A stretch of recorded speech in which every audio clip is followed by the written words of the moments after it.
Commonwealth ಗೇಮ್ನಲ್ಲಿ ಭಾರತಕ್ಕೆ ಮತ್ತೊಂದು ಚಿನ್ನದ ಪದಕ ಬಂದಿದೆ. ಬಾಕ್ಸಿಂಗ್ನಲ್ಲಿ ಚಿನ್ನದ ಪದಕವನ್ನ ಗೆದ್ದಿದ್ದಾರೆ ಭಾರತದ ಪ್ರೀತಿ ಪವಾರ್. ಮಹಿಳೆಯರ 54 ಕೆಜಿ ವಿಭಾಗದಲ್ಲಿ ಪ್ರೀತಿ ಪವಾರ್ಗೆ ಚಿನ್ನದ ಪದಕವನ್ನ ಕೊಡಲಾಗಿದೆ.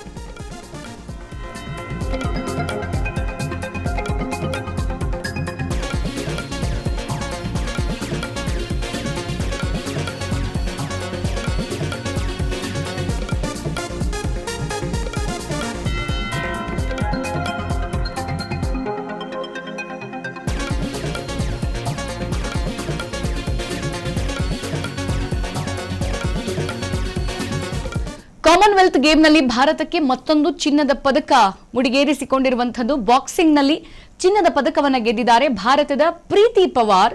ಮಹಿಳೆಯರ 54 ಕೆಜಿ ವಿಭಾಗದಲ್ಲಿ ಪ್ರೀತಿ ಪವಾರ್ಗೆ ಚಿನ್ನದ ಪದಕವನ್ನ ಕೊಡಲಾಗಿದೆ. 2026ರ ಕಾಮನ್ವೆಲ್ತ್ ಗೇಮ್ನ ಬಾಕ್ಸಿಂಗ್ನಲ್ಲಿ ಮೊದಲ ಚಿನ್ನವನ್ನ ಪ್ರೀತಿ ಪವಾರ್ ಮುಡಿಗೇರಿಸಿಕೊಂಡಿದ್ದಾರೆ.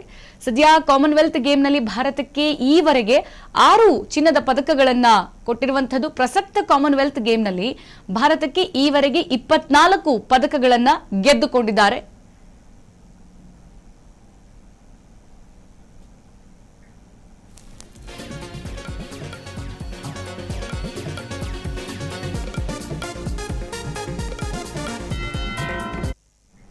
ಸದ್ಯ ಕಾಮನ್ವೆಲ್ತ್ ಗೇಮ್ನಲ್ಲಿ ಭಾರತಕ್ಕೆ ಈಗ ಮತ್ತೊಂದು ಚಿನ್ನದ ಪದಕವನ್ನ ಮುಡಿಗೇರಿಸಿಕೊಂಡಿರುವಂತದ್ದು. ಬಾಕ್ಸಿಂಗ್ನಲ್ಲಿ ಚಿನ್ನದ ಪದಕವನ್ನ ಪ್ರೀತಿ ಪವಾರ್ ಇವರು ಗೆದ್ದುಕೊಂಡಿದ್ದಾರೆ. 54 ಕೆಜಿಯ ಬಾಕ್ಸಿಂಗ್ ವಿಭಾಗದಲ್ಲಿ ಪ್ರೀತಿ ಪವಾರ್ಗೆ ಚಿನ್ನದ ಪದಕವನ್ನ ಕೊಟ್ಟಿರುವಂತದ್ದು.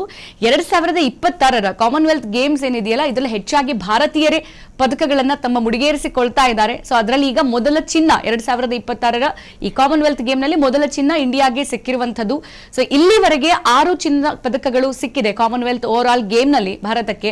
ಸೊ ಈಗ ಪ್ರಸಕ್ತ ಕಾಮನ್ವೆಲ್ತ್ ಗೇಮ್ನಲ್ಲಿ ಭಾರತಕ್ಕೆ ಈವರೆಗೂ ಕೂಡ 24 ಪದಕ, ಅದರಲ್ಲಿ ಬೆಳ್ಳಿ ಕೂಡ ಇದೆ, ಕಂಚು ಕೂಡ ಇದೆ, ಚಿನ್ನ ಕೂಡ ಇದೆ. ಸೊ 24 ಪದಕವನ್ನ ಗೆದ್ದಿರುವಂತದ್ದು. ಕಾಮನ್ವೆಲ್ತ್ ನ ಇಡೀ ಹಿಸ್ಟ್ರಿಯಲ್ಲಿ ಈ ಸಲ ಭಾರತಕ್ಕೆ ಅತಿ ಹೆಚ್ಚು ಪದಕಗಳನ್ನ ತೆಗೆದುಕೊಂಡು ಬಂದಿರುವಂತದ್ದು ನಮ್ಮ ಭಾರತೀಯ ಪಟುಗಳು. ಅದು ಕೂಡ ಇವತ್ತು ಪ್ರೀತಿ ಪವಾರ್ ಕೂಡ ಮತ್ತೊಂದು ಚಿನ್ನದ ಪದಕ ಬಾಕ್ಸಿಂಗ್ ನಲ್ಲಿ ಗೆದ್ದುಕೊಂಡಿದ್ದಾರೆ. ಅದು ಕೂಡ 54 ಕೆಜಿಯ ಬಾಕ್ಸಿಂಗ್ ಈ ಒಂದು ಮ್ಯಾಚ್ ನಲ್ಲಿ ಚಿನ್ನದ ಪದಕವನ್ನ ಗೆದ್ದುಕೊಂಡಿರುವಂತದ್ದು. ಕೇವಲ ಇವತ್ತಷ್ಟೇ ಅಲ್ಲ, ನಿನ್ನೆ ಮೊನ್ನೆಯೂ ಕೂಡ ಹಲವಷ್ಟು ಭಾರತೀಯ ಪ್ರಜೆಗಳು ಈ ಒಂದು ಕಾಮನ್ವೆಲ್ತ್ ಗೇಮ್ ನಲ್ಲಿ ಪಾರ್ಟಿಸಿಪೇಟ್ ಮಾಡಿದ್ದಾರೆ. ಒಂದಷ್ಟು ಚಿನ್ನದ ಪದಕಗಳಾಗಿರ್ಬೋದು, ಬೆಳ್ಳಿ, ಕಂಚು ಎಲ್ಲ ಕೂಡ ಪಡೆದುಕೊಂಡು ಸದ್ಯ ಭಾರತದ ಹೆಮ್ಮೆಯ ಕೀರ್ತಿ ಪತಾಕಿಯನ್ನ ಹಾರಿಸಿದ್ದಾರೆ.